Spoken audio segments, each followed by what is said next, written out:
Hello and welcome to the Fresh Air Sci-Fi Show. I'm Joe, And I'm Dave.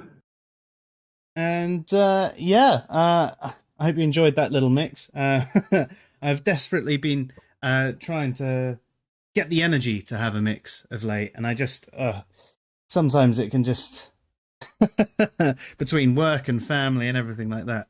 It's just been so exhausted.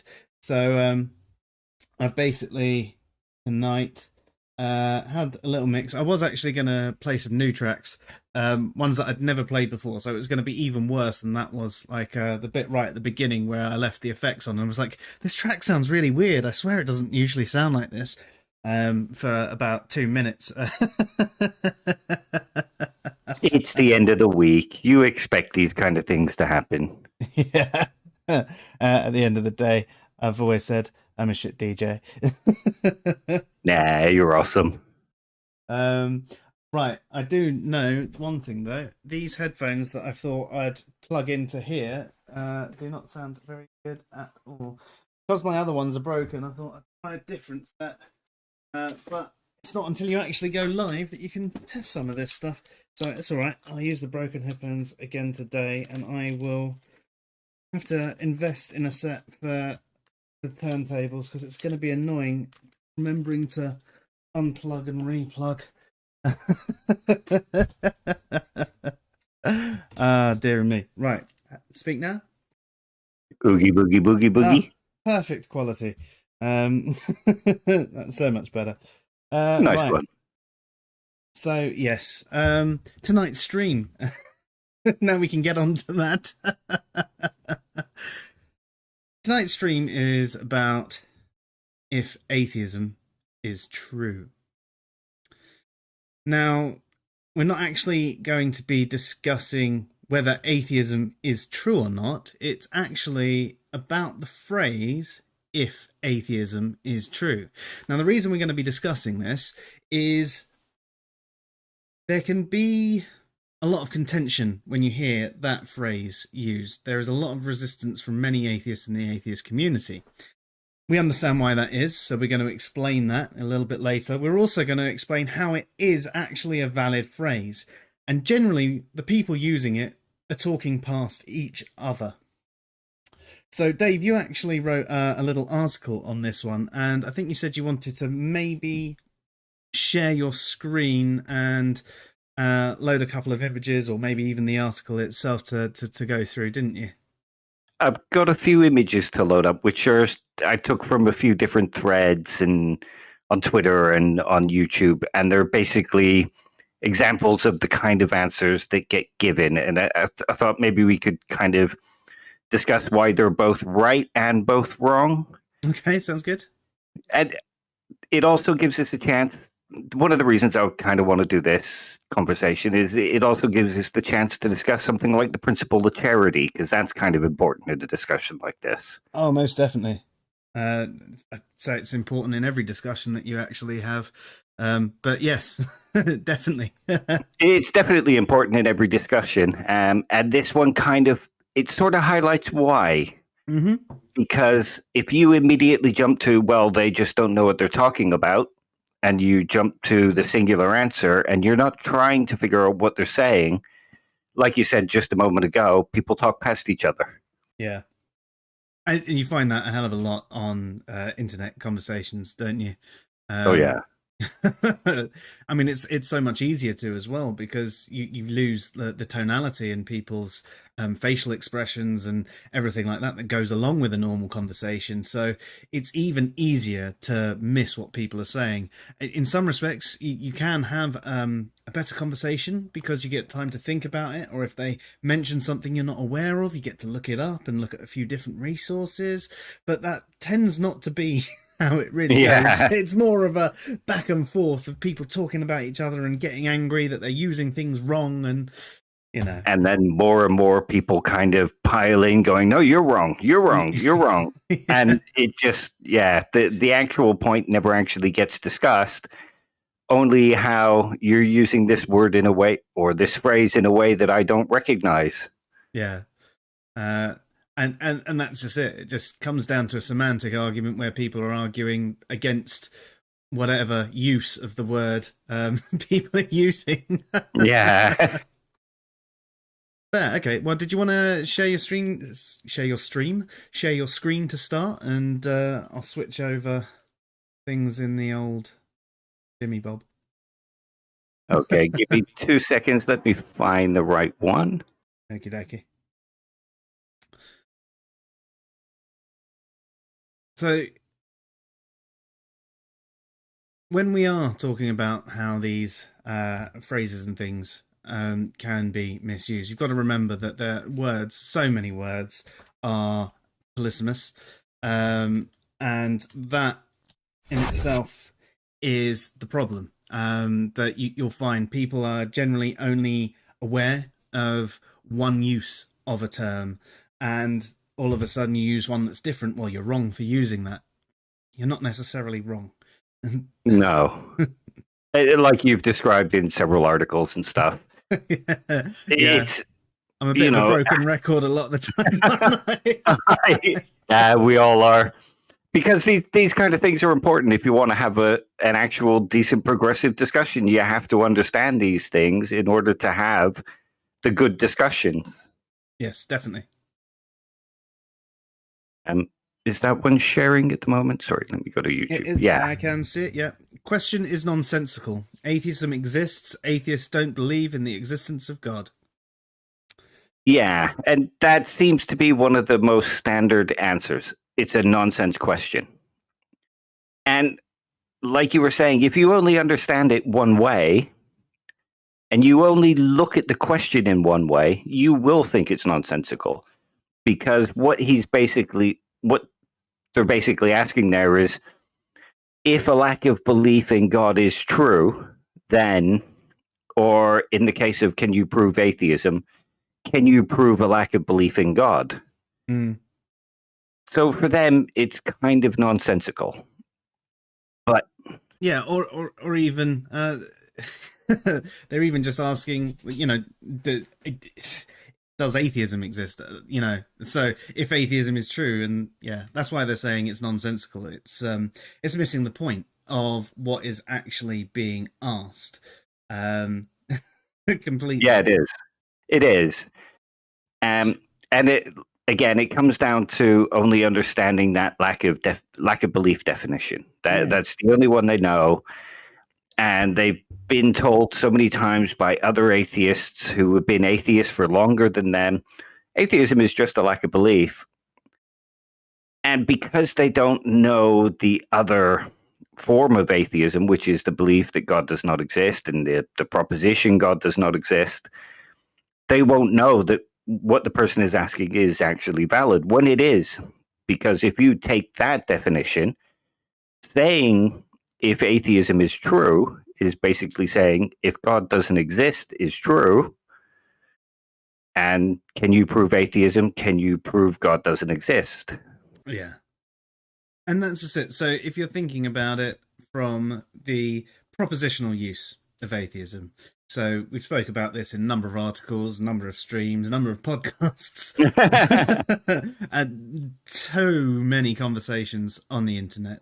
So atheism is the negation of theism. Theism is the belief God exists, but it's the concept rather than an actual belief, because it's a theist that believes. So what you're talking about there is the propositional content of the belief.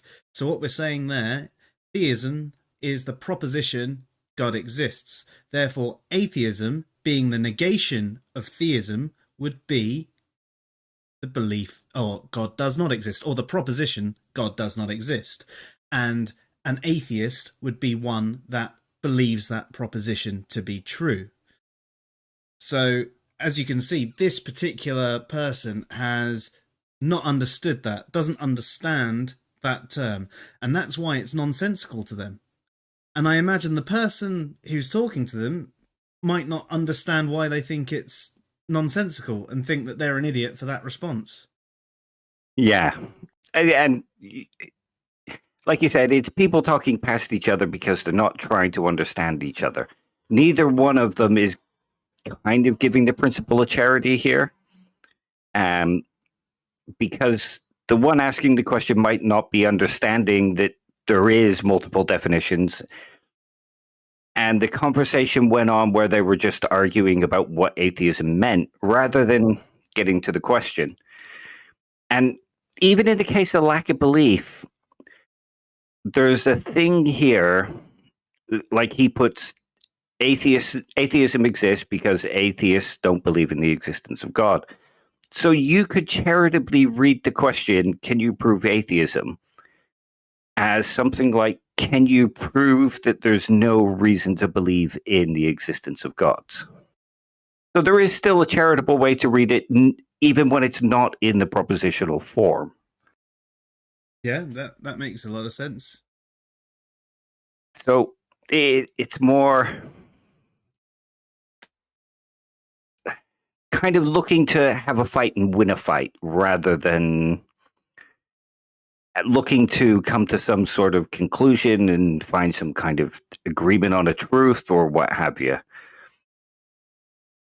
Yeah, I mean, when you see something like that, you know the conversation's probably never going to go anywhere anyway, because it's already starting off like that.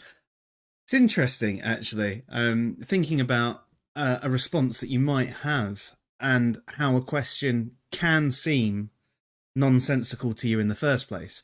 So there are times when I have said that question is nonsensical, but realistically, what I should have done in that instance is turn around and go, what do you mean by that? Because my understanding is this, which to me might not make sense, but maybe you're using it a different way. Exactly. One thing I like to think of is, how can I put it? If I think a question is nonsensical and the person is asking it in earnest, like asking it honestly, it's probably more likely that I've misunderstood the question than they've asked a nonsensical question. That's not to say that people don't ask nonsensical questions, because there are nonsensical questions. But if you hear something and it sounds like nonsense to you, and that person is asking you in an honest fashion, looking for an honest conversation, chances are more qualification is needed, more clarification. Exactly. As Josh says, it's better to do that rather than flip the chessboard. Exactly. Yeah. You're right. And I think perhaps that is something we can. I mean, it's like I was talking about anchoring biases the other day. I think that there is a certain anchoring against non-atheists by atheists, and they instantly assume that it's going to be a stupid, nonsensical question, even though they tend not to be in bulk. It's just the loudest and proudest that you might find on the internet. Yeah. And unfortunately, there's this bias here that, they're idiots, which is far from the truth. But you've got that bias there. You hear a question that doesn't seem to make sense because you only have a singular understanding of something, and instantly, well, clearly it's them that are wrong. So. And some atheists go into it expecting the other person not to understand atheism. They're trying to fit in by showing that they know what atheism is. It's everybody else that misunderstands it, but they're one of the ones that understands it. There was the conversation on Twitter last week, I think, might even have been the other night. It's been a very long week already. Where the person says, "Oh, my guess is that they've misunderstood atheism. What do you think atheism is?" So they've automatically assumed that the other person doesn't know what they're talking about. At least they try to qualify it a little bit, though. Yeah. And then the person they were speaking to mentioned what atheism is and mentioned the propositional usage. And the person said, "See, I told you didn't understand what atheism is." Like, well, no, he hasn't misunderstood. But they've automatically gone in with the mindset that the other person must be wrong and must not know what they're talking about with atheism. And that sort of attitude will create a conversation like this as well, where it's, what do you mean? That's a nonsense question. Rather than, what do you mean by that conversation? That question. What do you think atheism is? Yeah. Yeah. Oh dear. Let me just find another one.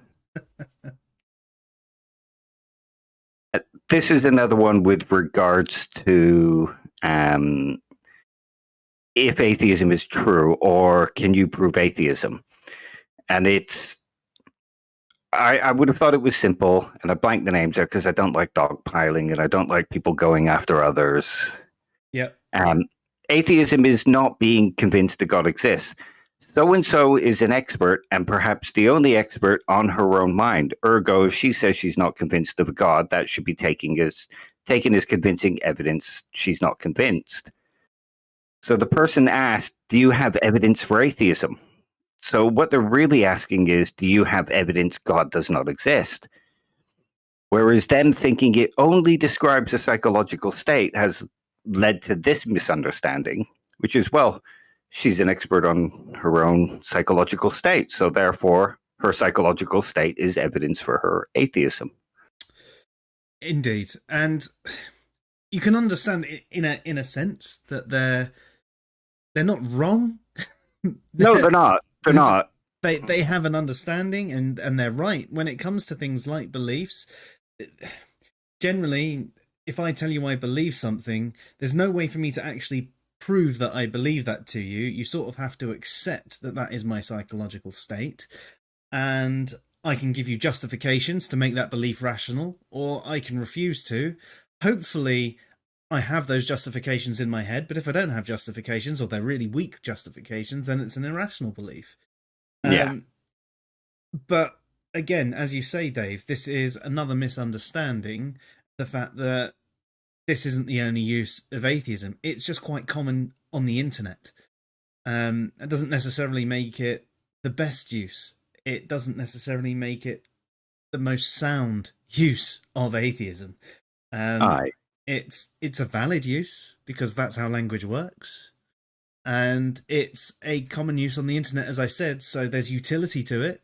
Like I was saying in the last stream, that I mean, if I could define atheism as eating cheese sandwiches, and an atheist is one that eats the cheese sandwiches, that doesn't have the utility. It could get the utility from me using it regularly. It would still be valid because that is how language works. But again, it doesn't even have the utility that the lack of belief definition of atheism has. And it's not as sound as the normative philosophical use of atheism, which is the negation of theism, understood as two different propositions: God exists and God does not exist. Exactly. And one thing I will say about theists as well, because I don't just want to be criticizing atheists here, because it shows a kind of misunderstanding from theists as well. Because the lack of belief definition has been going for about 10 to 15 years now. And it's picked up popularity, and online, I won't say a vast majority, but I will say most of the atheists you come across will be using that lack of belief definition. Not all of them. You could even argue that definition technically was maybe inspired by Flew. Was it 72? 72, yeah. Yeah, where he the tried presumption of atheism. Yeah, where he was trying to get, basically positive and negative atheism, which is now seemingly used as implicit and explicit atheism, or the other way around. And weak and soft and hard, weak and strong. Yeah, all those different uses of atheism, basically saying that all non-theists should be regarded as atheists. So, and you've got your different position that you have there, but it didn't really gain much traction, as Dave said, until the last 15 years or so. And it has become more commonplace. And I think that it's largely because of politics in America and trying to get things like creationism thrown out of schools. And then the political agenda is, well, all non-theists are atheists, so let's group all of them together as atheists and let's have an atheist organization and let's try and defeat religion. And unfortunately, with something like that, with a country that is as big as America, they've got a lot of power, and they're the large portion of natively English speaking people on the internet. Therefore, that use will spill out, and it will spill out to other countries. And atheists who understand the normative use, or at least think that that's the use, will come onto the internet and get corrected and told, no, it's only a lack of belief. And all the atheists are saying that. So then they'll go, oh, I guess my understanding was wrong, because everyone else, all the other atheists are saying it, and atheists would know what atheism is, wouldn't they? Because you tend not to have the philosophers in those sorts of groups. So, No. Josh says it just so happens that the cheese sandwich eater also believes there is no God. Hello, OP. Nice to see you, dude. Hey, Opie. Well, I have a well, not a contradiction, but here's a complication for you. If atheism is a lack of belief in God and also a cheese sandwich, the cheese sandwich would lack a belief in God. So it would be double atheist. And the atheist eating it would be committing cannibalism, because it would be atheists eating their own kind. Just to complicate the situation. Well, I mean, atheists as cheese sandwiches is no more ridiculous than rocks being atheists. Yeah. But if the theist is going into those kind of groups or going on Twitter and having arguments with atheists, they're going to have come across the lack of belief definition before. So if they're storming in, just using the propositional version, then they're kind of talking past as well. They're committing a similar kind of mistake as somebody like this, who is only seeing it one way. They'd be better off going, what definition of atheism do you hold to? What type of atheist are you? Yeah, no, that's actually a good one. It's one of the things I try and do, and I know you do as well. In the articles that we write, we try and put the definitions that we're using at the beginning of it, and explaining. Sometimes if we're using the philosophical use of atheism, we will say it's understood as this. Yes, there are other definitions, but this is how we're doing it with these definitions. There are times in articles where I've used the non-theist as atheist as well, and I've defined that and said, we're going to talk about all forms of non-theists. We can call them atheists for the sake of this article, because that's how people tend to understand the term. You and I both prefer the normative definitions, but again, it's the only time I'll get into that argument with someone about the definition of atheism is when they go, it's only defined as a lack of belief. And you go, well, no, You're there are using it wrong. Yeah. I'm like, what, are you saying I'm using a word wrong? Really? Yeah. Yeah. Let me find another one now. Yeah. Yeah. Atheism is true is one of my least favorite lingual quirks. Atheists exist. There's your proof atheism happens. What's really being asked is to prove that God isn't real and couldn't be the prime mover. Yeah, see, again, this person has only defined it as a lack of belief. So they've not given it the most charitable reading. And what's kind of funny about this one is they have given it a charitable reading as well, and they've understood what the person is trying to ask. If atheism is true, then how did the universe begin? That's that kind of question, isn't it? So they've understood the question. They've just dismissed it as a lingual quirk. Well, he's using the word wrong. Well, no, he's not. And you've understood how he's used it. It's just that you've dismissed that definition as an invalid definition. Mm. And again, the prove God isn't real is that's the mistake on the difference between a belief and a claim, the justification on a belief and a claim. When you talk about the burden of proof on a belief, you don't prove that your belief is true. You're justifying it to be a rational belief. So what you're saying there, what has missed the point is actually, what are your reasons for not believing in God and God not being the prime mover? You could, of course, prove certain gods are not real as well.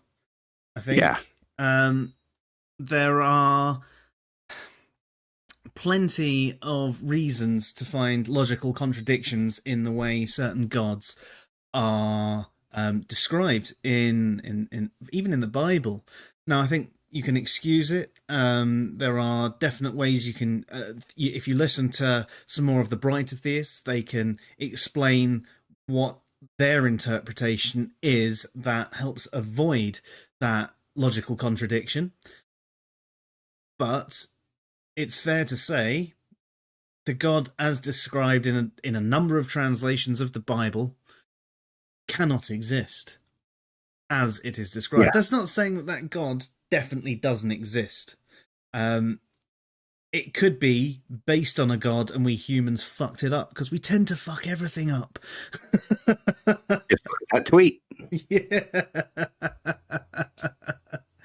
There you go. I've justified it without even trying. Dave justified it for me. But yeah, you're right. When they say something like, "Can you prove atheism?" They're basically asking if you can show that it's rational to believe that God does not exist, or rational to believe that God isn't the prime mover. And there's plenty of arguments out there that give rational reasons to believe naturalism is more likely. Mm-hmm. Definitely. And I think in conversations like this, when it starts out like this, the guy's obviously understood what he's meant, but it's become an argument about the semantics. Now, the more interesting argument is the argument about whether it's rational to believe that God doesn't exist. And if the goal of the atheist is to convince the theist that it's more rational to not believe, isn't that where the conversation should be leading? Oh, definitely. Yeah, most definitely. Yeah, they missed this opportunity to explain the rationality behind them. Let's just say lack of belief, where it's I don't believe rather than I believe not. They missed the opportunity to show that it's rational to not believe. But then that's the next problem that you've got in the conversation as well, because they've been told by folks like Aaron Ra that if you don't believe something, you don't have to justify your belief. It's only on someone making a claim. You know, a lot of theists don't even make a claim that God definitely exists, just that they believe it does. Some take it a step further and they might say, I know in my heart God definitely exists, etc. But not all of them. So if by that definition, if it's only on the claimant and someone's actually going, well, I only believe, Rarists have absolved them of the burden of proof. And that is not how it actually works, because any position on a belief requires justification to be rational. Just to quickly cover, there are three cognitive states that you can have towards a proposition. You can believe it's true, believe it's false, also known as disbelieving in the proposition, or you can suspend judgment, which is where you don't believe it is either true or false. You're like right in the middle. It's the fence-sitting position. Now, atheists that say that they don't believe God does not exist, they just lack belief, what they're saying is they are on that middle ground that would normatively be described as someone in the psychological state of agnosticism, or being agnostic towards the proposition God exists. But there's still a justification to have. Well, why don't you believe it's true, and why don't you believe it's false? You've still got that bit in the middle to explain, to hold a rational belief. Absolutely. And you also get a lot of atheists who will argue that atheism is the idea that there's no good reasons to believe in God. An atheist is someone who finds no good reasons to believe a God exists, so therefore they don't believe a God exists. Now, do you know what a fideist is? No, I read about it a little while ago in the SEP article of Atheism and Agnosticism. So I have read it, but I don't remember. So please explain. Okay. A fideist is somebody who has faith in God and believes that God exists, but they will argue that there are no good reasons to believe God exists. You just have to have faith. So would that make them an atheist, if an atheist is someone who believes that there's no good reasons to believe in God? You could be right by that definition. Opie says, as a Lactheist, why don't they do X hobby? They would have some justification. Oh, why don't they ask X hobby? I don't understand. Why as a Lactheist, why they don't ask X hobby? They would. I don't understand what you mean by that one, Opie. Do cross hobby. Do cross hobby. Is that what it means? Oh, ask a Lactheist. Right, that's what you meant by the ask at the end. Ask a Lactheist, why don't they do cross hobby? They would have some justification. Yeah, no, that's a good way to actually phrase it. So rather than sort of take out of the belief spectrum for a second and ask them why they don't do something. Why don't you rape small children? And you go, well, I believe it's wrong. Well, why do you believe it's wrong? And they give you that. Don't. Okay, so why don't you think God exists? Or why aren't you a theist? Yeah. Josh says he loves Oppie's rationalization of atheism based on theoretical virtues. I need to read that one. Do you know that one off the top of your head, Dave? I've read it, but I'm not recalling it properly. Oh, Josh, you're going to have to tap it out if you want us to say it. I think it's from arguing about gods. Oh, yeah? I might be wrong.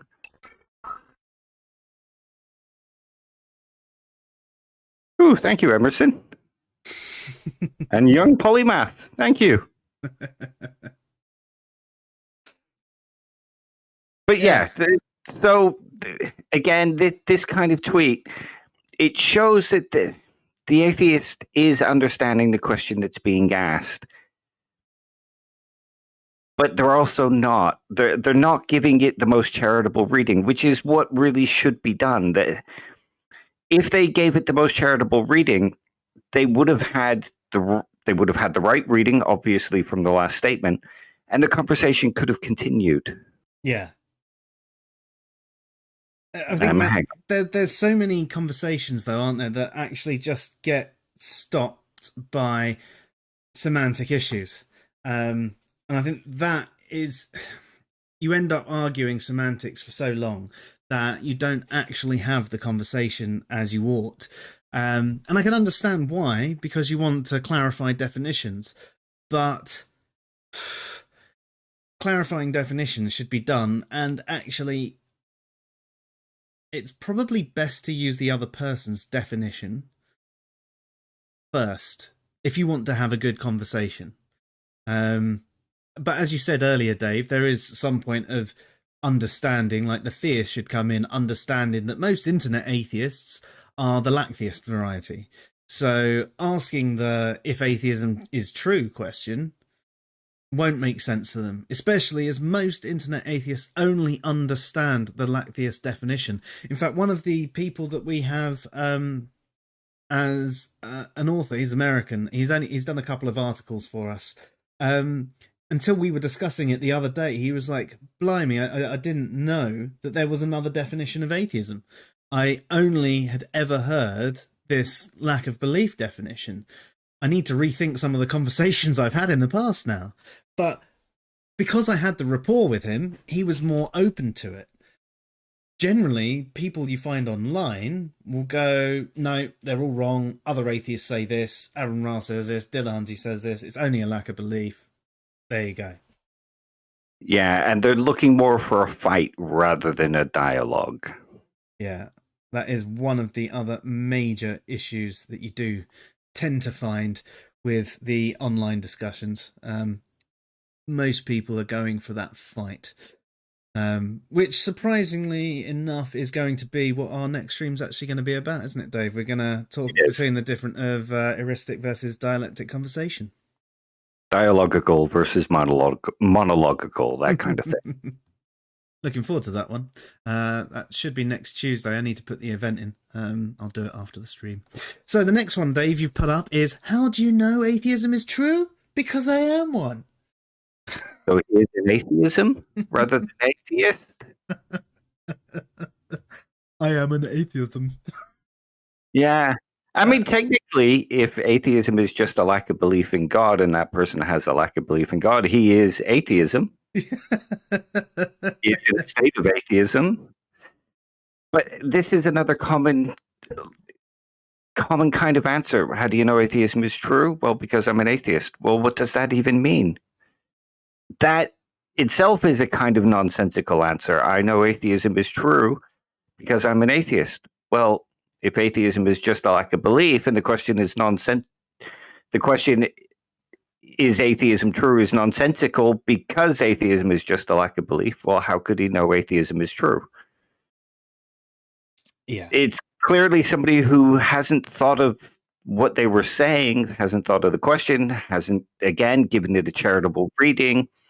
They've just gone for a quippy remark. Yeah. I wonder why there is this resistance as well to being charitable in conversations. The resistance to trying to understand what people are saying. I know part of it is going to be tribalism. You know, you've got everybody in a group saying, well, this is what we all say it is, so this is what it is because we're the ones that know what it is. I do get that. I do get that. But to me, that's just not good enough. No, especially if you want the conversations to progress. If the goal is to maybe not disabuse people of their religious convictions, but at least get them to understand atheism and why it can be rational, why people do believe, why people do think naturalism is more probable, then answers like that and discussions like that won't progress the conversation at all. No, not at all. Hang on, let me find another one. Atheism is simply a lack in God claims. That's all atheists are. A lack in God claims. I suppose that's a lack of belief or a lack of God claims. There you go. That's someone trying to understand what someone meant by what they were saying. Yeah. It's trying. This is an opportunity to give an example of the principle of charity, trying to give something that might sound a little bit, the best possible reading. So I think what they're trying to say there is atheism is a person who lacks any claims about God. They're trying to say they lack belief in God, but they're putting it in a sort of awkward way. I have no God claims. Atheism is no God claims. So an atheist is a person who has no claims about God and lacks belief in God. A lack of acceptance, a lack of belief in those God claims, perhaps. Yeah. I mean, those two terms are actually the same. Yeah. But not always understood that way. As we've seen from the people who go, I don't believe evolution, I accept it. Yeah. Okay. And I mean, a statement like this isn't exactly true either. Because if atheism is a lack of belief in gods, and lots of atheists claim things like atheism is the idea that there's no good reason to believe in God, that is atheism as well.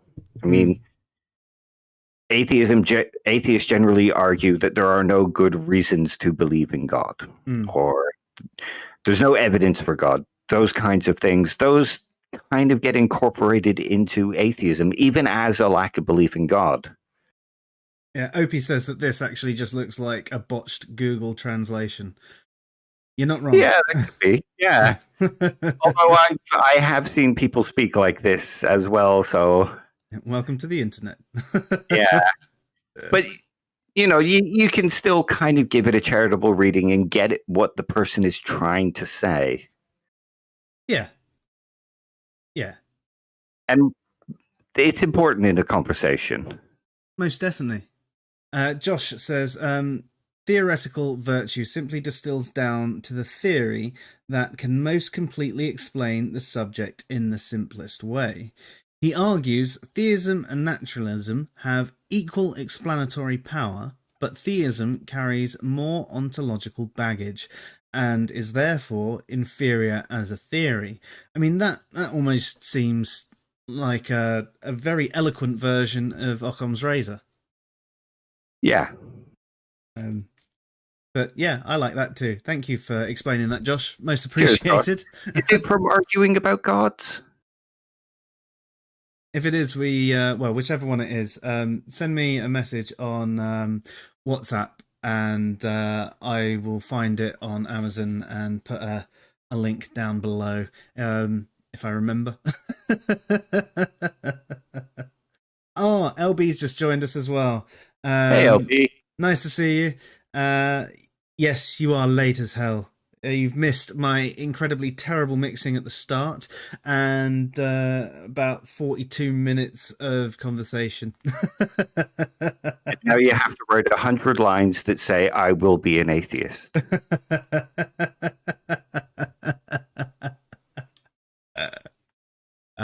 That's a thought. You need to still put in some time. Oh, sorry about that. Some time with us as well, LB, because you're going to come on and explain your deism on the show. You've got no choice in the matter. You have to do it. We know where you live. We'll find you. We'll drag you on stream. I mean, we don't, but, we want to sound awesome and intimidating. So your next one here starts a conversation with wanting evidence for atheism, immediately goes to astrophysics and cosmology, which have nothing to do with atheism. Yep, she is a Christian apologist. I wonder who that was having a conversation with. It was nobody that you would have known. Oh, okay. I didn't recognize the name. I'm guessing you're thinking S.J. Thomason or something. That was exactly who I was thinking of. See, I'm smart occasionally. But again, this is... the person's kind of got what the question is being asked, but again, not giving it a very charitable reading. Because the question was, if atheism is true, then where did the universe come from? How did the universe start? That kind of thing. Now, it might not be directly linked to atheism as both the propositional form or the lack of belief form, but it's still kind of tied to atheism in a sense, because, well, here's this explanation that I have for how the universe came into being. If you don't believe this explanation and you think this explanation is wrong and there's no good reason to believe this explanation, then how do you explain it? So it might not be directly tied to astrophysics and cosmology, But there is still a link there. I think it's like we've discussed before. Whilst theism and atheism can be understood as the proposition, there's also the arguments that form part of theism and atheism. So, for a theist and an atheist, yes, it's either the belief God exists or God does not exist. There's also, well, part of the rationalization of the belief behind those things, which can tie into astrophysics, cosmology, evolution, and everything that comes to be. The fact that there are explanations and models that show how the universe could come to be without the need of a god is part of an argument for atheism. So Yeah. You accept naturalism as the best possible explanation, so therefore you think it's a natural occurrence that the universe happened, and that will sort of tie into your atheism. Yeah, most definitely. A couple more comments. Josh says best argument for God. What is the best argument for God? Is that what you're asking? And what we think the best argument for God? Oh, the best argument for God. Right. Okay. Cool. Thank you, Josh. I will do my best to remember that. And by me remembering that, I'm going to rely on Dave to send me a message. No worries.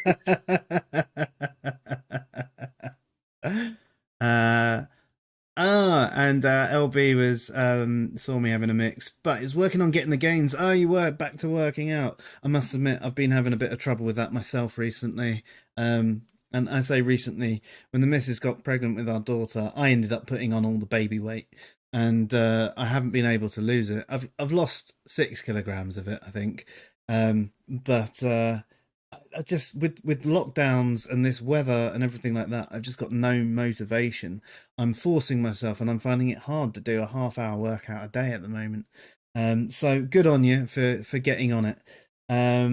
But yeah, man, cool. Sorry, Dave. That's all right. No, that's what we do. We enjoy just regular general chatting as well. So we're not smart enough to hold a really long conversation where it's all clever stuff. Well, that's why we rely on people in the chat room to give us the information.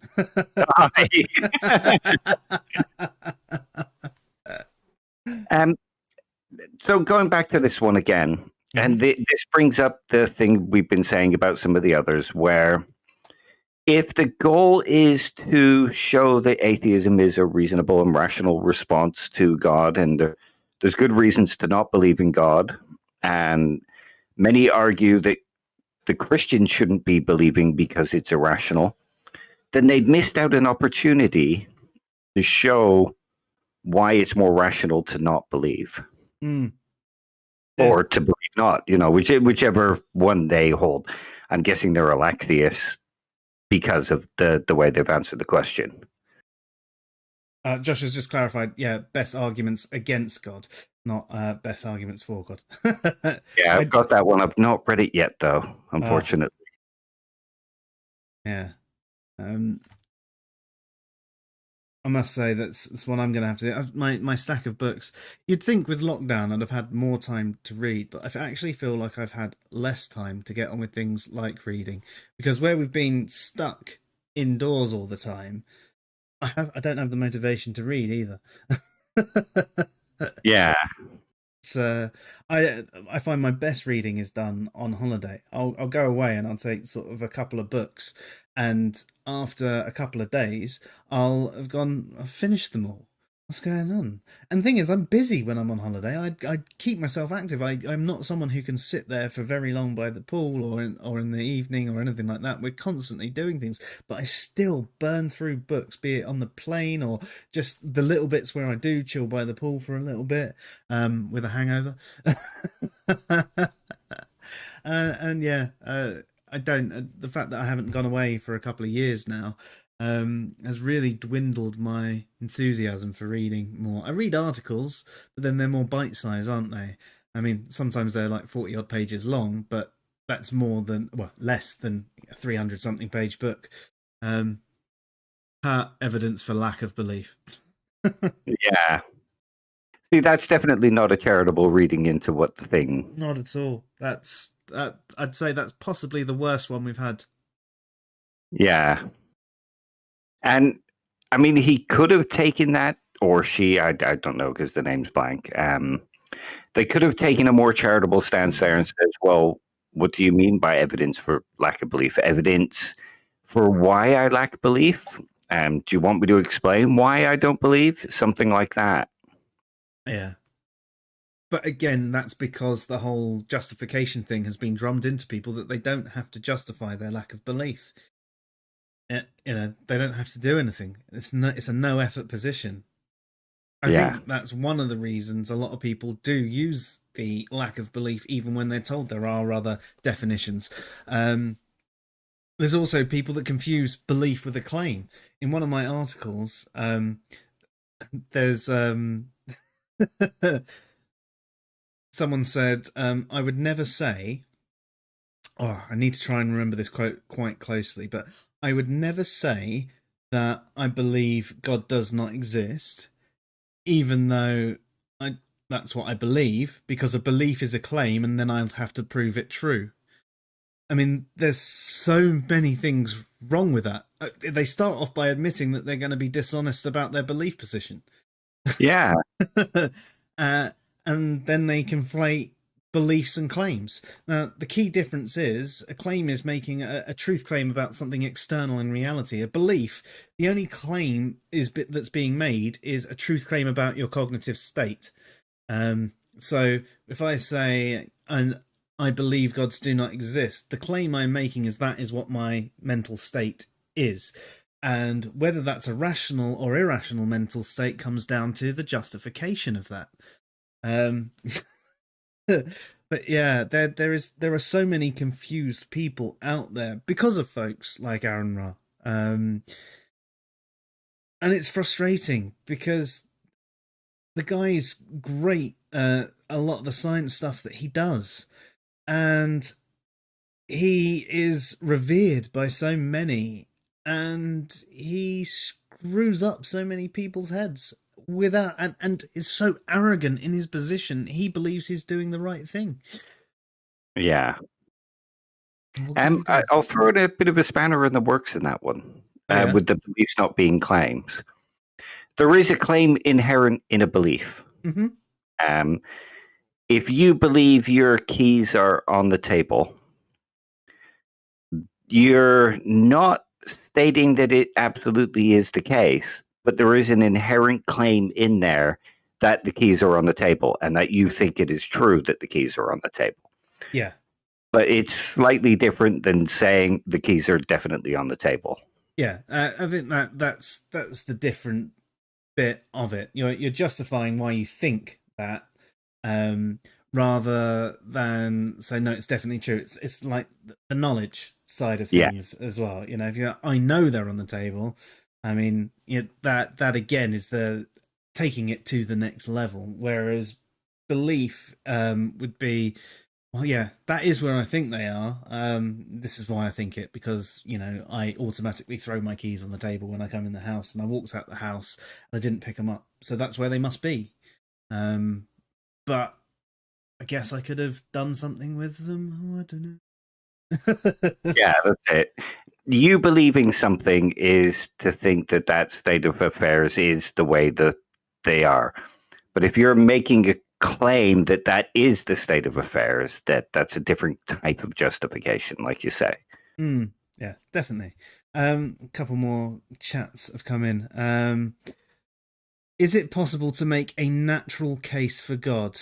I would say natural theology would make sense for a naturalistic cases for God. I mean, that would almost be talking about deism, though, wouldn't it? Really, it would be basically God kickstarted it all and let it happen. But it is more complex than it just happening naturally. So, using Oppie's argument there, again, it's got more of an issue, unless you're saying that actually maybe gods are natural things that arise due to belief. So actually humans came first, the universe was natural, and the power of belief has actually created these gods to be. I guess you could twist it that way. It's one of the things I actually liked about the Terry Pratchett books when I was growing up. The explanation was the fact that there weren't any gods, but actually people believing certain things created these gods to be, gave them power, and the more people that believed in them, the more power they had. And that's why the great god who used to be this massively powerful god, came back as a turtle or a tortoise because he only had one believer left. And it was like a really like interesting take on things. But then I suppose in American Gods they sort of did the same thing as well there, didn't they? The belief and the worship and the things like that were the things that actually kept the gods alive. And being an atheist, I think that there is, I do think that we created the gods. I don't necessarily think that they have any objective reality, though. But could the power of belief create something? I've never seen it happen, but maybe. The power of one's will. So does that answer your question? I hope so.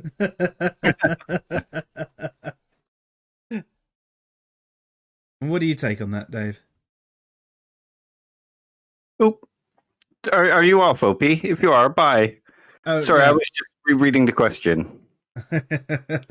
Yeah, if you are, OP, cheers for dropping by. Or if you're just actually enjoying our dulcet tones, well, why, thank you.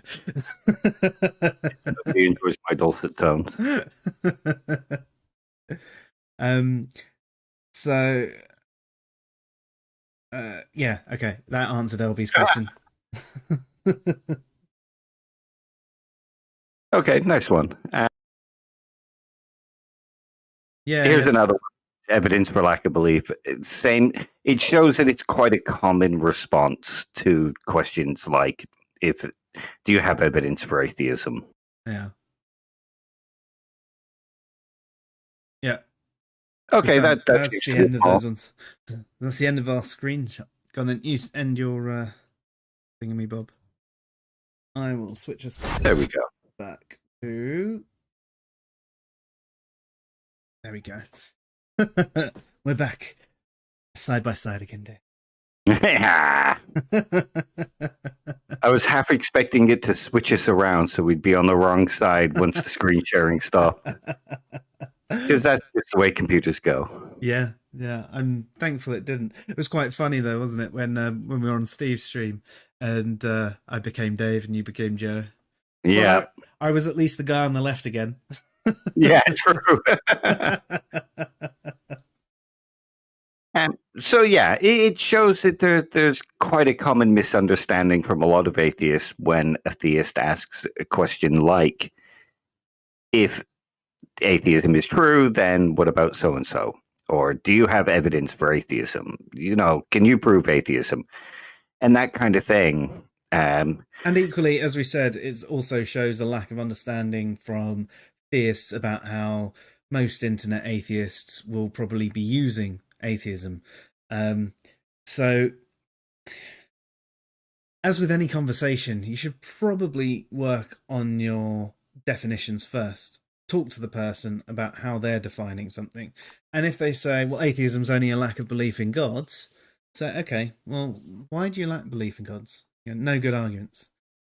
What makes you think that they're not good arguments? Actually ask these questions to an atheist, and you will inadvertently help the atheist fulfill their burden of proof, even though they think they don't have one. Yeah.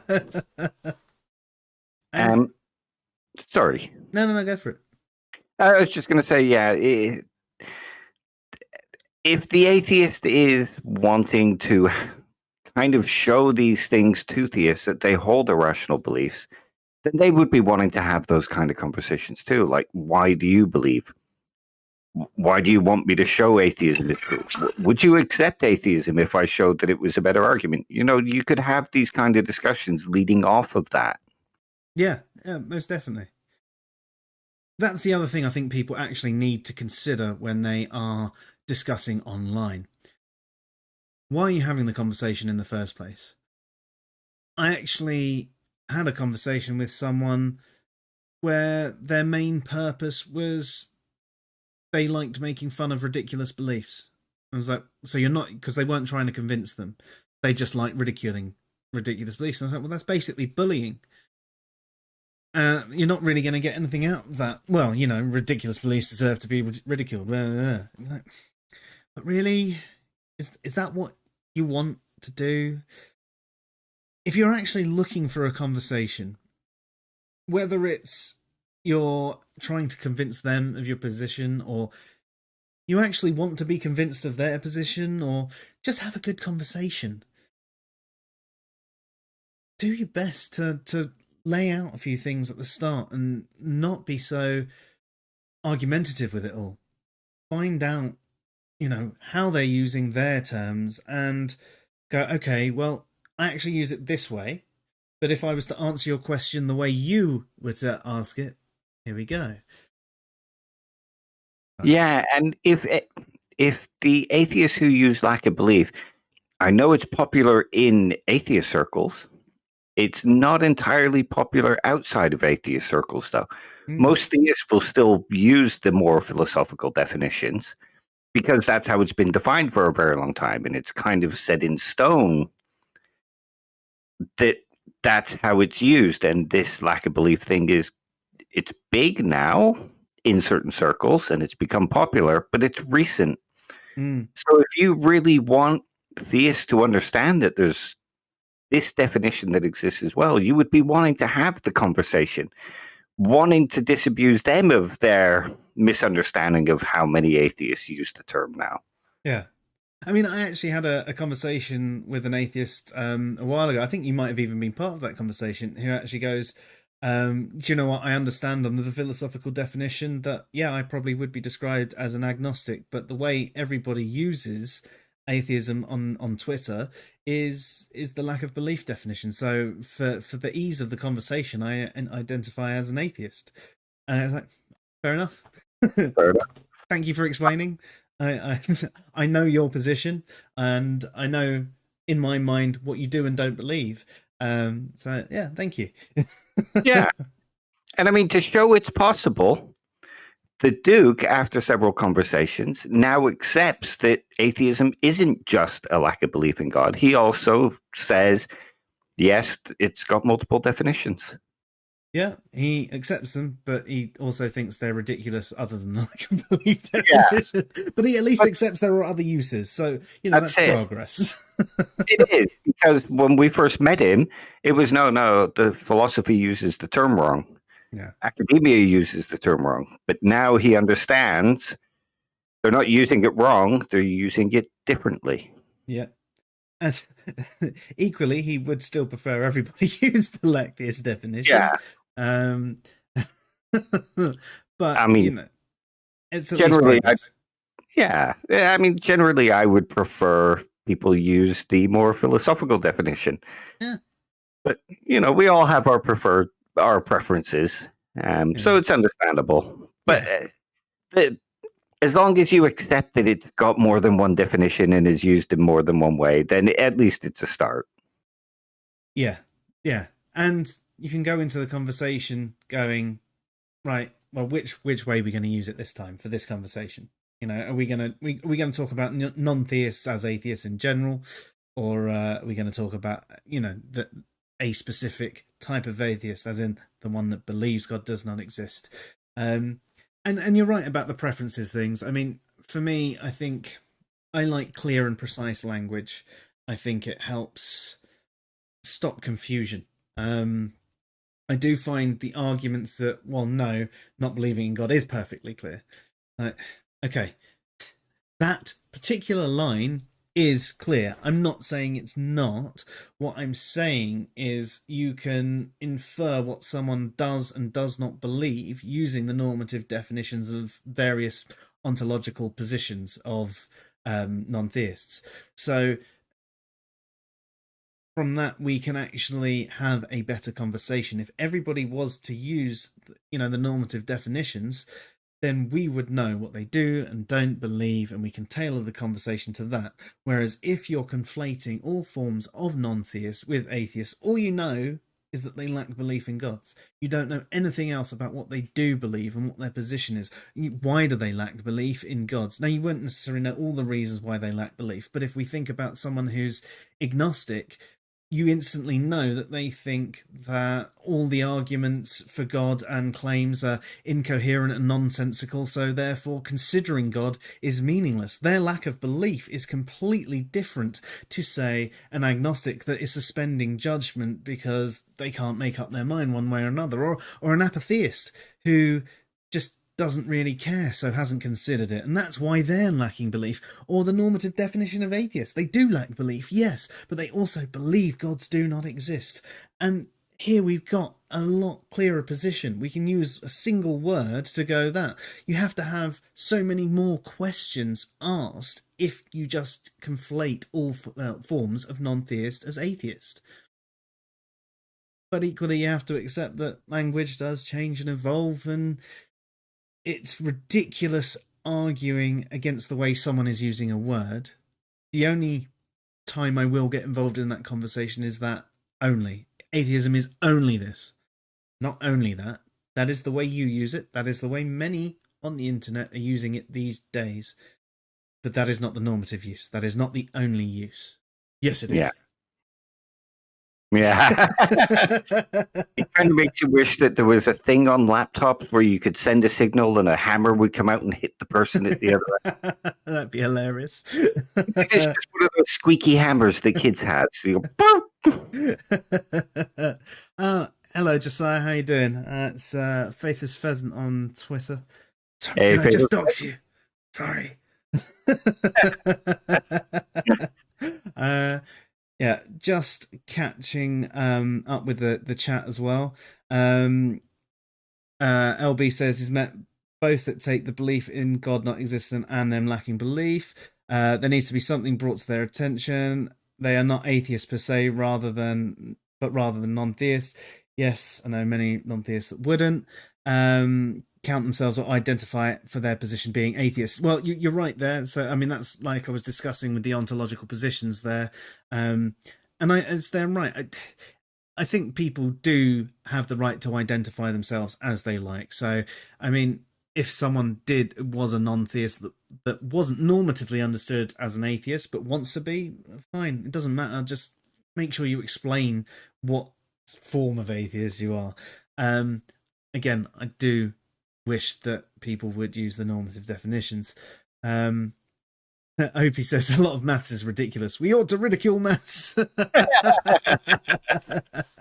that's just it. I mean, the other thing about that is who actually gets to decide what is ridiculous? Because to a theist, it's quite ridiculous that you don't believe in a god. So whether it's a second order belief or a first order believe gods do not exist, because they think your thing is ridiculous, then do they have the right to ridicule you? Who is the arbiter of what is ridiculous? Now, don't get me wrong, there are certain things that I would say are completely ridiculous. That Flat Earth. Yeah. I still don't think we necessarily deserve to ridicule them, at least not in a conversation where we're trying to reach them and make them realise that they are ridiculous. Yeah, maybe the odd joke and a little, yeah, dumbass. Yeah, fair enough. But if you're actually trying to make a flat earther realise that the earth is not flat, ridiculing them is only going to push them further into their position. This is something I wrote about a little while ago, the psychology of rejection. And perhaps we should cover this in next Thursday's stream, Dave. Yeah, sounds good. Because, well, I'll tell you what. Watch next Thursday's stream. Leave you on a cliffhanger. We're getting good at this.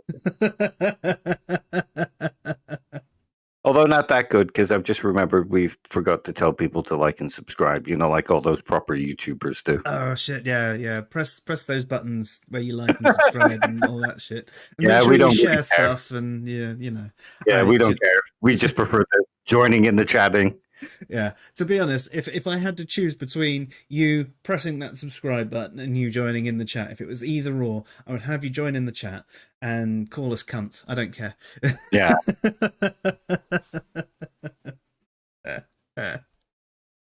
I think theists are right in their right to say atheist and atheism is the position that God does not exist, but the issue is the miscommunication on assuming atheists use that. Yeah, so you're right. They are within their right to use that definition, and that is the ones that that we use ourselves.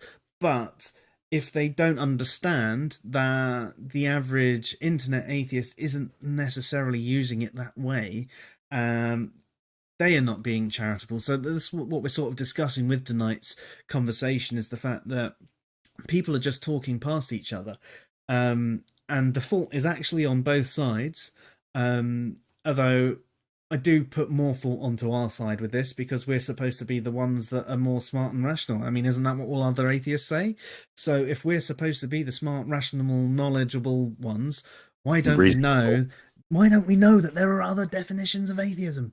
Why are we saying only this one? Why are we not using the more sound definition that we can make accurate inferences from?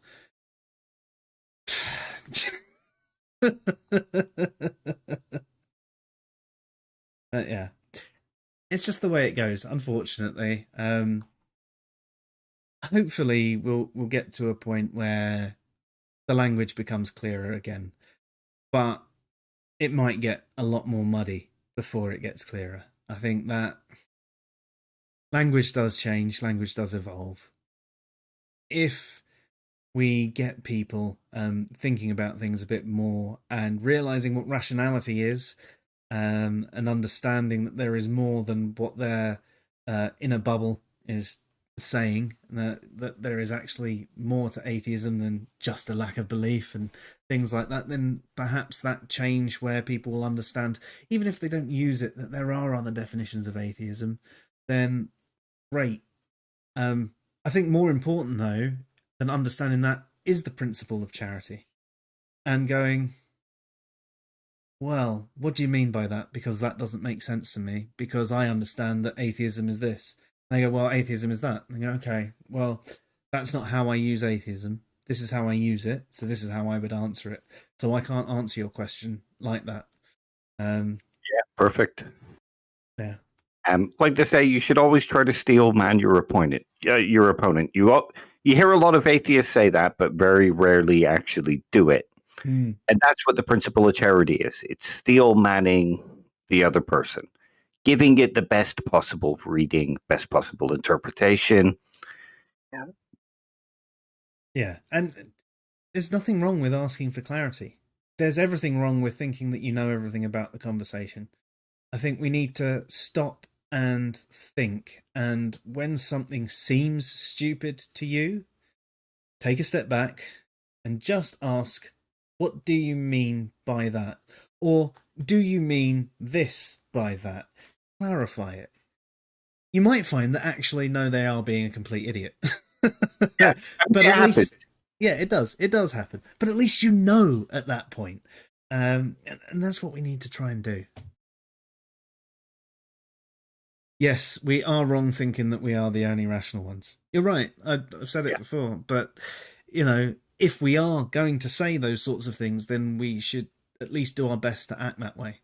I think it's one of the more frustrating things I find about a lot of our fellow atheists saying things that they are smarter and more rational. Okay, yes, there is a correlation that atheists tend to be more intelligent than theists, but the correlation doesn't take a lot of things into account. For example, in poorer areas, you tend to have more theists in general as well. That's a correlation, but they want some help. And also, there's worse education in those areas. because they're poorer areas, there's less tax and so on and so forth. So those people are going to be studying less, and therefore you're going to have that correlation. Well, look, see, they're all stupid. But maybe they wouldn't have been if everything was equal. So I know these, plenty of theists that are smarter than me, oh yeah, and plenty of atheists that are dumber than me. yeah, Um, yeah, you can't just go with one side or the other. Is the more rational, is the smarter, the better educated. People just aren't like that. no, there's far more context to every situation than simply being an atheist is means that you're more rational. And that's the worst thing that comes from it, because there's this correlation that atheists, who often say correlation is not causation, but that tend to be more intelligent, they then instantly think that being an atheist makes you intelligent and smart and rational. And it's just, no, not at all. Yeah, I think what happens is many people mistake the conclusion for making what for making it how you determine whether somebody's rational. If they hold a particular conclusion, they're rational, not the justifications they use to get there. Whereas in reality, it's the justifications that they use to get there that makes them rational. If they've come to a bad conclusion, they're wrong. They're not irrational if their reasoning is rational. Yeah. Just having a quick look at the chat again. Yeah, more steel manning, no straw manning. Yeah, I think that's right. Sometimes you might not realize you're straw manning as well. Yeah. That a lot of what happened tonight were basically examples of unaware straw manning, because Yeah. they're using different definitions. You can't do that because atheism means this. But that's not what they're saying. What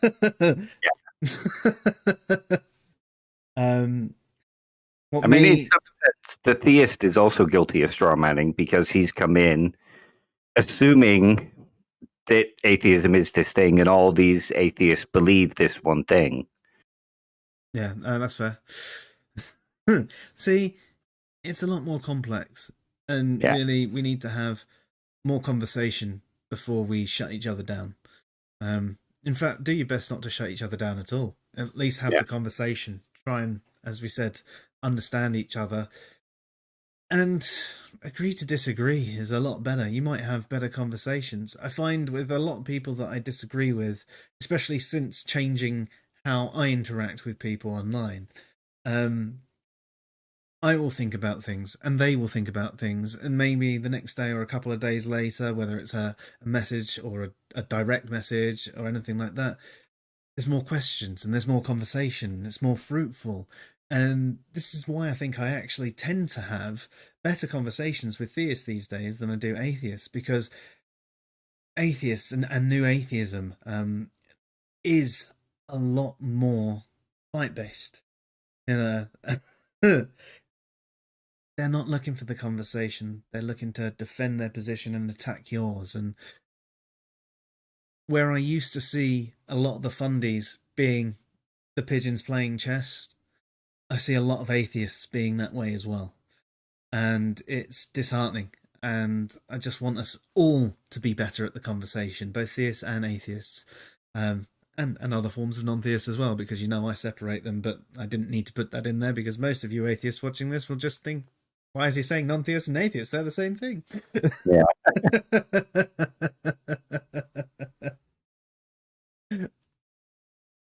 I'm like you say, LB. I mean, if he prefers it that way, you can respect it. Yeah, that's right. It's like I was saying earlier. There was someone who identifies as an atheist, even though he'd normatively be understood as an agnostic, because there is utility to using the atheist definition on the internet. But he says if he was actually engaging in a philosophical conversation with someone, especially if he knew that they were an academic philosopher, he would identify as agnostic. But use whatever identity you want. Just be aware that there are other ways of defining things, um, and try and find out the way your partner is, using those terms. That's all there is to it. Just, as we said, charity, understanding, conversation rather than fighting. Yeah. And see, I think people like Matt Dillahunty and Talk Heathen, who are some of the others, Genetically Modified Skeptic, Rationality Rules, all those kind of YouTubers who are popular and have not just a voice, but they actually, people listen to them and take what they say and run with that. If they were to actually start moving away from this rhetoric that atheism is just a lack of belief and start saying, well, you know what? Actually, it's got multiple definitions. Some people might use this definition. You might prefer to use this one. If those people would do that, would step out of that kind of need to gain followers and fans and not upset their fans, then the conversation would change. Oh, most definitely. And if Aaron Rowe would shut the fuck up. Yeah, he needs to. Stick to science. Stick to science. Yeah. You're good at that. The arguments against creationism, they're good. They're good. Stay out of philosophy. Yeah. I stay out of science, you stay out of philosophy. My daughter has better philosophical understandings than Aaron Ra, and she can't even speak yet.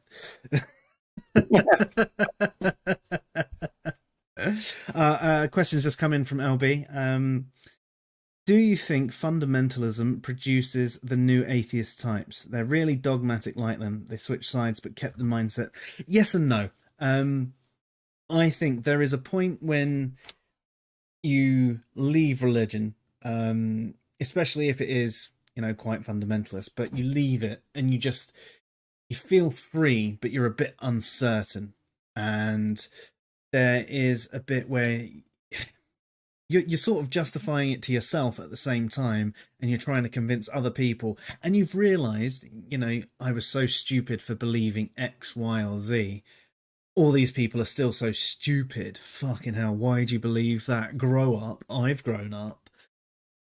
It's not necessarily nice, but it's quite natural. I mean, you see people who get convinced of moral arguments for veganism. It's always the new vegans that are the loudest and proudest and get up in your face. Your actual average vegan that you have a conversation with is actually quite chill. And they go, well, no, I do believe it's immoral, but, I'm not going to get up in your space. It's not an argument worth having unless you want to have a conversation with me about it. And they'll have a respectful discussion about it. But the new ones will be the ones that go into restaurants and throw blood over things and all of that. And they're the ones you hear about. And that's the same with the sort of new atheists. They've broken up their shackles and they're fighting against religion, fighting the good fight, fighting for what's right. And it's bred the same thing. And I do think you're right to an extent. The more fundamentalist and dogmatic your religion is, the more you're going to be in that sort of mindset anyway, which is why you're eager to find that dogma. I remember when I stopped being a Christian, I had to find something else to believe in.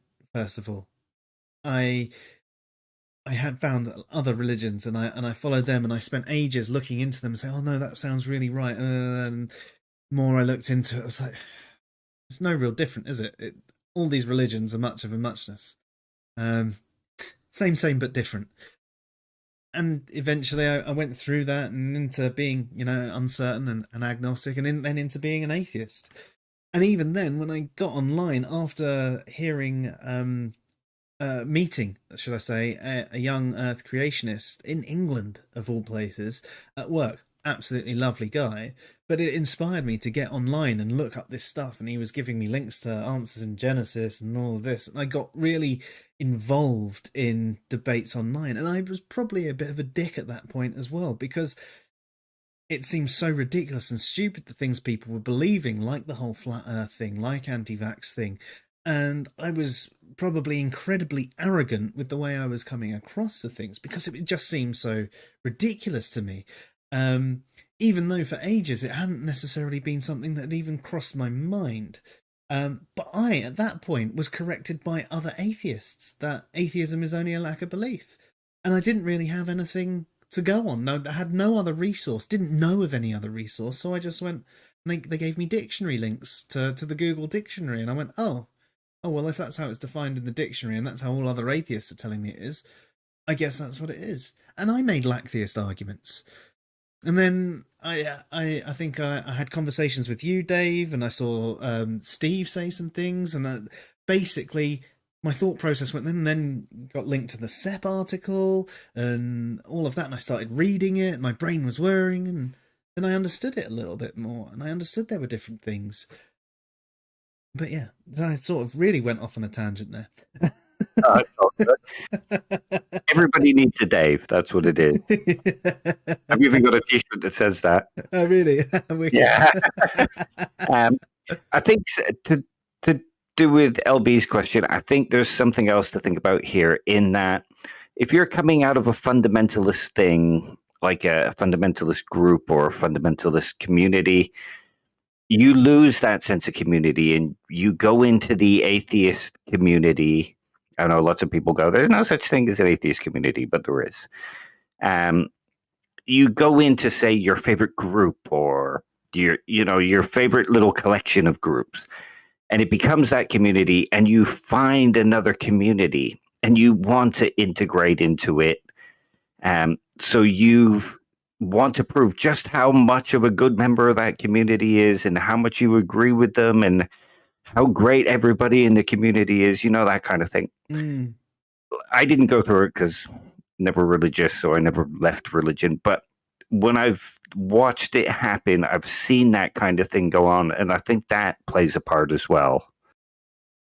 I think you're right. I mean, that's the tribal mentality as well, because the second you might say something that goes against the tribe and the group, you might have that well, clearly you're not a real atheist. There's that whole no true Scotsman thing that we often say. How many times have we said something that we've been called theist trolls for, just because we're not going along with the dogma that doesn't exist in the community that doesn't exist? Yeah. I've actually had somebody say to me, you can't be a true atheist because no true atheist would say that religious beliefs can be rational. Yeah, I've had that one said to me too. Yeah. So yeah, it does happen. There's this need, and if you've left one community and found another, one that praises you for finding them, makes you feel good for being among them, you're gonna be afraid to say anything that goes against it because you'll be out another community. Yeah. So instead, you'll reinforce what's being said to prove you belong in that community. Yeah. And that's why you often hear certain things. I mean, I wrote an article called "The Pitfalls of New Atheism," which highlights a lot of the dogma that you might find. Now, obviously, a new atheist isn't someone who necessarily adheres to this. The whole point of new atheism was supposed to be just challenging religious people in the right way. But there have been certain behaviors that have come off of that. And I've written down, the different argument styles and how they're quick to block and all of that sort of stuff. And I'd suggest reading the article to have a look through it. And maybe if you're an atheist and some of this might be itching your brain a little bit, have a look and see how many of these behaviors that you can honestly say you demonstrate yourself. Because I can say that I definitely did, and I probably still do sometimes. Everybody demonstrates bad behavior sometimes. We're human. We're not perfect. We can't be good all the time. But there are times when it's that take a step back, sort of, yeah, I can understand this behavior. Or do you know what? If you don't understand why that behavior is wrong, ask us. Write in the comments on the site or get us on Twitter or anything like that, or in the bottom of this video. You said this in your article that so-and-so is bad or so-and-so is wrong. And why'd you say that? I can have a conversation with you. You can even come on stream if you really want and have the conversation with us. Or I can link you to articles because I've probably already answered the question.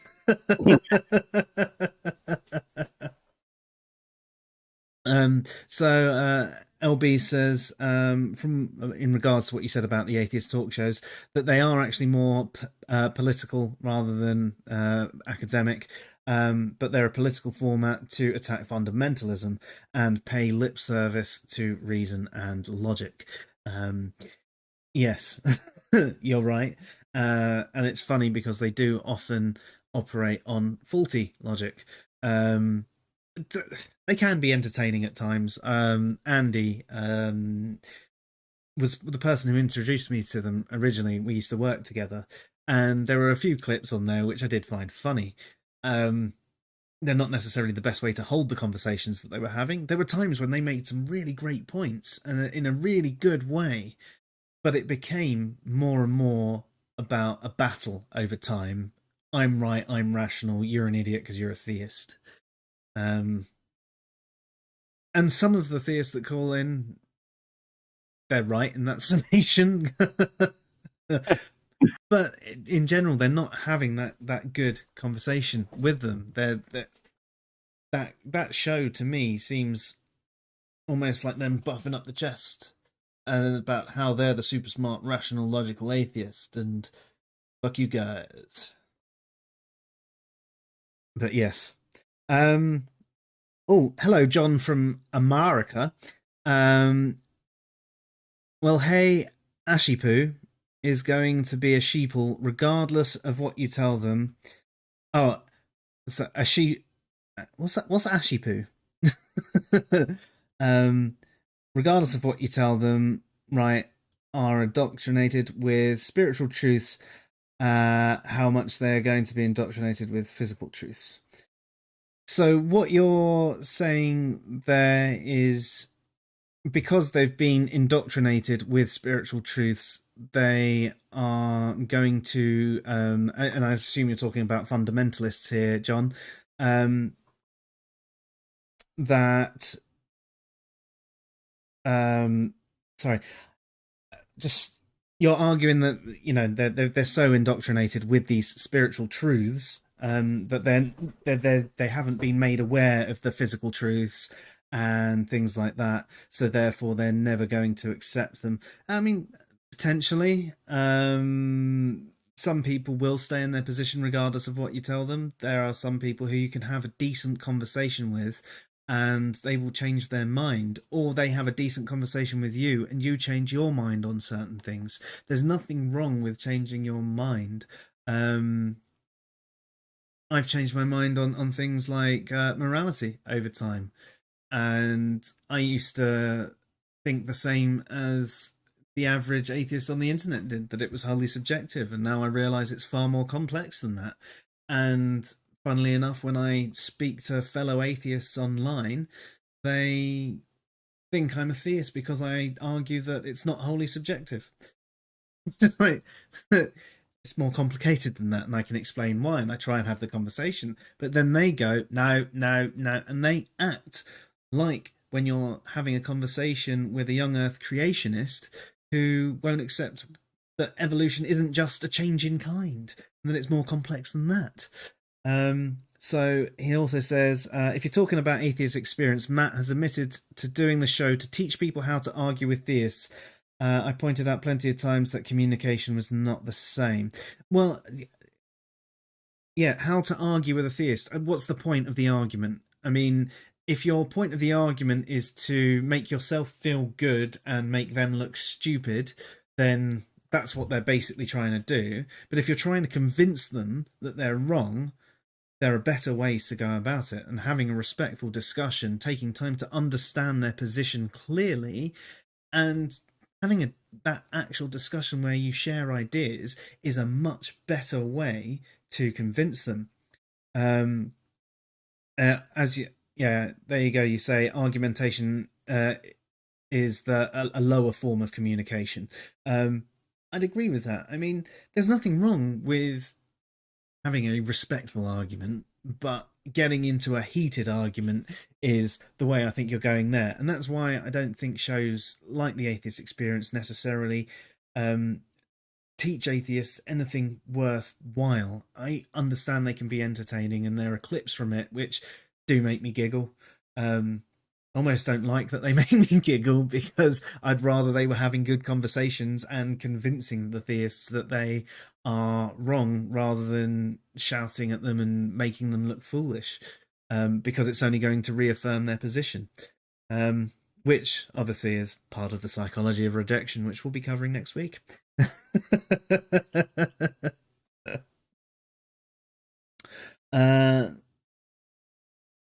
You're saying that there are spiritual truths that directly connect to physical truths, and if you're unable to see how they both connect to each other, you're going to be easily misled. Well, what do you mean there by a spiritual truth? Because people use the term spiritual in a number of different ways.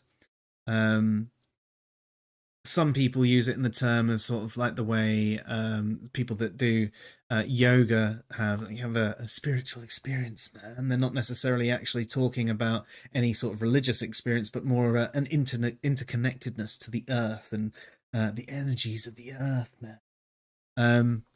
Whereas others see it as a more connection with their deity, for example.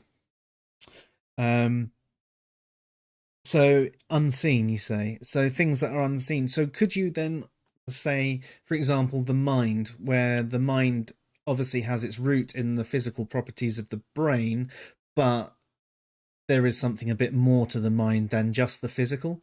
So by where you're saying that there is an almost spiritual element to the mind, I suppose if that's the way you're using it, I can understand that. What do you think, Dave? That's sort of how it reads to me. That our mental events are connected to physical events anyway. So, Yeah. I mean, it depends. I mean, if you want to provide more clarification on what you're saying, we'll have that. So, on top of that, you have this theory that reality is more subjective than we realize, and the proof is our brains is directly made of matter, and it's too subjective. I mean, there you're talking about the perception of reality, I think. Correct me if I'm wrong. Our perception of reality, our experience or qualia, is definitely incredibly subjective. Like we were talking about how with the Mary's room conversation, how if she was in a room she could only see it was a grey room, there was no colour or anything like that, but she learned all the physical properties of red. Yet going outside and seeing red for the first time gives her a new understanding of what red actually is, even though she can understand all the science of the wavelengths, etc. But her experience wouldn't necessarily be the way Dave experienced red, or someone who had extra cones in their eyes experienced red, or someone who was missing cones from their eyes experienced red, the way a dog experiences red. Everyone's experience is going to be a little bit different. So there is a subjective perception of reality, and we may not even be perceiving everything in our reality. Our brains filter a lot of crap out. So yes, I can understand our perception of reality is definitely way more subjective than people think, but I do think there are objective things as well. Humans, for example, require oxygen to be able to breathe. In fact, they need the air in the levels that we have it. If we were having pure oxygen all the time, we'd probably we'd be high and then maybe die. that's good to me. What a way to go.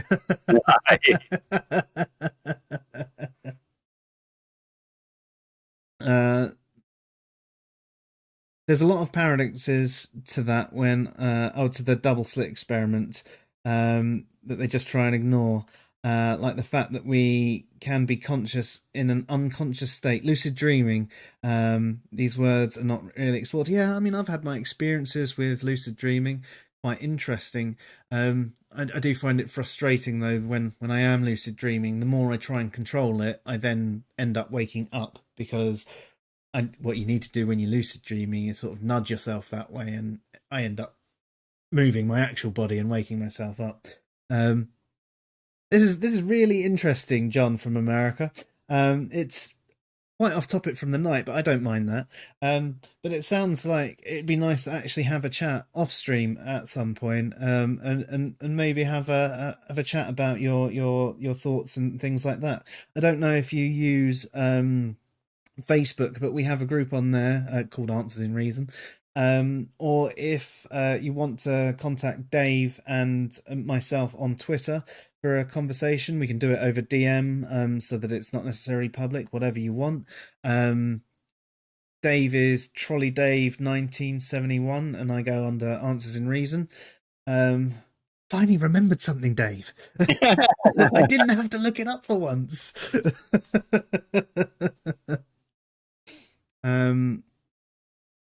That's your email. It hasn't come through, whatever your email is. All I can see is that's my email. But yeah, unless your email is trolleydave1971, and that's a funny experience. But yeah, send us a message and we'll have a conversation about this stuff, and maybe do it in a future stream, because we are about to end for the night. But it does sound like a very interesting conversation. Yeah. Oh, it's really? I'm not reading that out.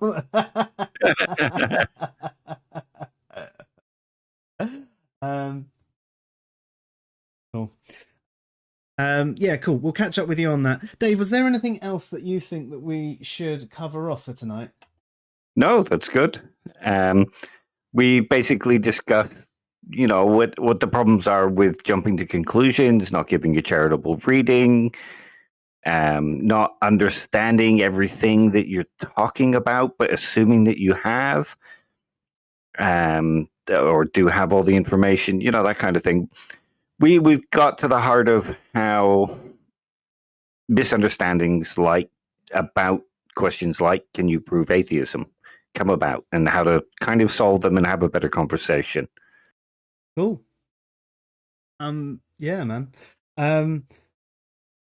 My mind's just going whirring round and round, because I've really enjoyed tonight, and I kind of want to just keep going, but I know we need to end, and I'm trying to think of a good final thought myself, but I feel like I've said them all already. Big warbly bollocks. That sounds like a way to end the stream. And we'll be having a conversation next Tuesday about conversations. Yes. So we'll be discussing some of this stuff again, and I reckon that should be a nice, interesting conversation as well. Yeah, definitely. So next Tuesday we're going to be discussing, as we said, well, as you said, conversations, but almost argument/debate, whether you're going to be dialectic or heuristic, whether you're actually going to have a conversation or you're trying to have a fight, which we did cover briefly today. And obviously next Thursday, we're probably going to cover the psychology of rejection. I did actually want to get my friend Ben on to have the conversation with us.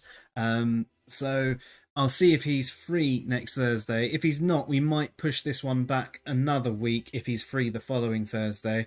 Though if not, well, I'm happy to have the conversation with you, even if we do just have an article reading and discuss points in it. I'm happy to do it however we want. But yes, thank you everybody who has listened in today and watched today, or who is catching the rerun. Thank you everybody that's interacted in the chat. You're definitely my favorite people, because I love this sort of conversation. I love being sidelined and given different questions, and it doesn't matter if it's actually on the topic in the first place. But yes, thank you very much, everyone. And that's basically it from me. You've been listening to the Fresh Air Sci-Fi Show by Answers in Reason, and I'm Joe. And I'm Dave. Have yourselves a good night. Good night, all. Thanks again for joining us. I really enjoyed it. We usually stream Tuesdays, 8 p.m. GMT, 3 p.m. Eastern, till about 10, and Thursdays the same time. We occasionally undertake other times as well. If you ever see us starting before 8 p.m. GMT or 3 p.m. East, Probably because I'm having a mix. So if you enjoy music, especially if it's glitch hop, drum and bass, or anything like that, then come join us. If not, wait till 8. Nah, he plays good music. Listen to him. Good night, all. Good night, all.